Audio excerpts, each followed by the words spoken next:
हमारी पिछले 60 साल की यात्रा में हमको लीडिंग स्पेस फेयरिंग नेशंस में रखा है।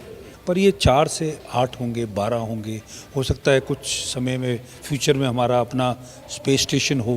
पूरी तरह स्पेस मिलिटराइज, लैंड, एयर और सी तीनों की क्षमताओं को बढ़ाने के लिए स्पेस ने हमको एक काबिलियत दे दी कि आज स्पेस से सैटेलाइट पूरे हर समय 24 घंटे दुश्मन की पड़ाव को, दुश्मन की जगह को कहीं भी दुनिया में देख सकते हैं। इस वक्त हम हैं इंडिया रशिया स्पेस डायलॉग 2023 के सेशन में। यहाँ पर ये सब कुछ हो रहा है और मेरे साथ इस वक्त मौजूद हैं lieutenant general Anil Kumar Bhatt. Sir, आप डीजी हैं इंडियन स्पेस एसोसिएशन के और स्पेस पर ही बातचीत हो रही है। भारत स्पेस को लेकर बहुत कुछ कर रहा है, यहाँ से क्या संभावनाएं आप देख रहे हैं, क्या कुछ नया निकलेगा यहाँ से? देखिए, ये एक डायलॉग है जो कि इंडिया और रशिया के बीच में है कि स्पेस में अगर आप देखिए, हमारा इतिहास उठाएं तो हमारी पहली जो सैटेलाइट थी उसके लॉन्च से लेकर, यानी कि भास्कर, उसके बाद आर्यभट्ट के लॉन्च होने पर, हमारे पहले कॉस्मोनॉट को ऊपर भेजने के लिए और हमारे क्रायोजेनिक इंजन बनाने में, सब में रशिया की मदद रही है। और आगे भी मुझे पक्का विश्वास है कि इसरो और उनके बीच में गगनयान के लिए भी वो आगे उनके एग्रीमेंट्स हैं और वो काम कर रहे हैं। बल्कि हमारे जो वोयोमोनॉट्स जो हम बोल रहे हैं, वो उनकी ट्रेनिंग भी कुछ रशिया में हुई है। क्योंकि सर स्पेस की बातचीत हो रही है तो भारत लगातार स्पेस के लिहाज से बहुत कुछ कर रहा है। टेक्नोलॉजी की बात करें, इंजन्स की बात करें, आप कहाँ देखते हैं भारत इस वक्त स्पेस के एरिया में कितना आगे बढ़ा है? और क्योंकि बहुत जर्नी बहुत मुश्किल से शुरू हुई और अब जहाँ पर हम हैं पूरी दुनिया मानती है, आप क्या सोचते हैं? देखिए, इसरो के लिए मैं कहूँगा कि उन्होंने हमारी पिछले 60 साल की यात्रा में हमको लीडिंग स्पेस फेयरिंग नेशंस में रखा है। मैं ये नहीं बोलूँगा कि हम नंबर 1 हैं, पर हम उन 5-6 दुनिया के स्पेस फेयरिंग नेशन में हैं और हमारे अंदर आत्मनिर्भरता है कि इस डोमेन में हम इंडिपेंडेंटली काम कर सकते हैं। लेकिन सवाल यही है कि आखिर आत्मनिर्भर भारत कैसे बनेगा? क्योंकि अभी भी हम कुछ देशों पर निर्भर हैं। जैसे मैंने जिक्र किया कि हम गगनयान के लिए अपने 4 अंतरिक्ष यात्रियों की ट्रेनिंग जो है वो मॉस्को में चल रही है। तो इस तरह की जो चीज़ें हैं वो भारत में कब होंगी? क्योंकि देश ये जानना चाहता है कि जब हम आत्मनिर्भर बनने की बात कहते हैं तो आत्मनिर्भर कैसे बनेगा स्पेस के लिहाज में भारत? देखिए, जब स्केल अप होगा, जब आज पहले 4 हम अपने वोयोमोनॉट्स को भेज रहे हैं, उनको ट्रेन कर रहे हैं, पर ये 4 से 8 होंगे, 12 होंगे, हो सकता है कुछ समय में फ्यूचर में हमारा अपना स्पेस स्टेशन हो, उस समय होगा, तो निश्चय ही ये काबिलियत यहाँ पर आ सकती है।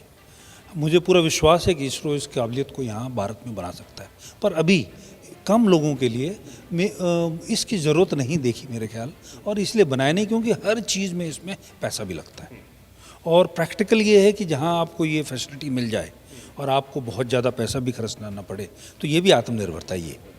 अच्छा, एक और चीज़ समझाइए मुझे कि स्पेस का जो इस्तेमाल है आने वाले वक्त में, अगर हम खतरे के तौर पर देखते हैं, डिफेंस के तौर पर देखते हैं, तो बहुत बड़ा हो जाता है। क्योंकि अब कुछ देश ऐसे हैं जो कहते हैं कि हमारे पास ऐसी मिसाइलें हैं जो वो स्पेस से लॉन्च कर सकते हैं।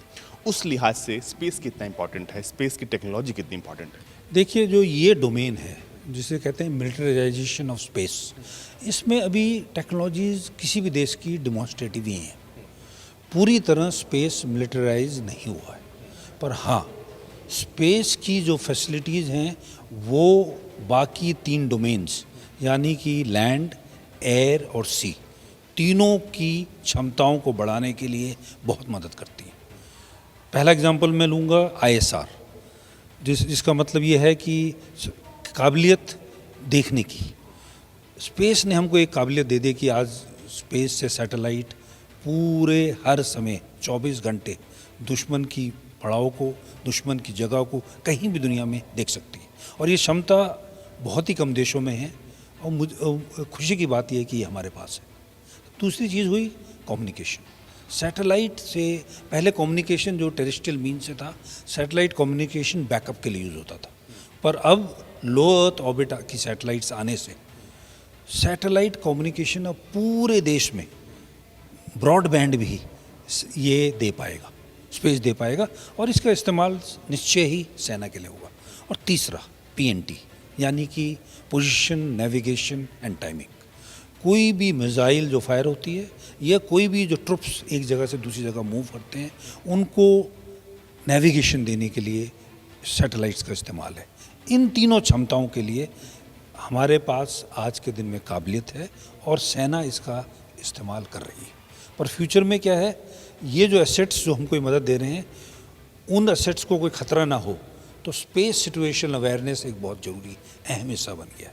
इसमें इसरो की कुछ काबिलियत है, पर हमको इसमें और देशों के साथ में अपने जो हमारे साथ में जिनके विचार मिलते हैं उनके साथ कोऑपरेट करके पूरी स्पेस सिचुएशन अवेयरनेस के लिए बनाना पड़ेगा, क्योंकि इसमें एसेट्स बहुत चाहिए, पैसा बहुत चाहिए और एक ही देश इस काबिलियत को नहीं बना सकता। क्योंकि भारत और रूस की ये स्पेस डायलॉग है यहाँ पर, क्या आपको लगता है कि आने वाले वक्त में भारत और रशिया जो है साथ मिलकर इस क्षेत्र में बहुत आगे काम करने वाले हैं? निश्चय ही थोड़ा सा कुछ सालों से, और ये फाइनेंसेस के कारण रशिया का स्पेस का प्रोग्राम थोड़ा कम हो गया है, पर ये ना बोलते फिर भी एक समय तक और बहुत लंबे समय तक रशिया लीडिंग ये नंबर 2 स्पेस का नेशन था। उनके पास साइंटिफिक कैपेबिलिटी है, उनके पास भी स्पेस के बहुत अच्छे एसेट्स हैं और हमको हर एक व्यक्ति, हर एक देश जिसके पास में स्पेस की काबिलियत है उनके साथ इस कॉमन धरोहर को यूज़ करने के लिए, एक्सप्लॉइट करने के लिए हमेशा ही रीच आउट करना है। एक शब्द जो आप इसरो के लिए कहेंगे, क्योंकि इसरो बेहतरीन काम कर रहा है, हमने बीते कुछ सालों में देखा है जो काम इसरो ने किया है वो दुनिया के सिर्फ कुछ चुनिंदा देश ही कर पाए हैं, उसके लिए क्या कहेंगे आप?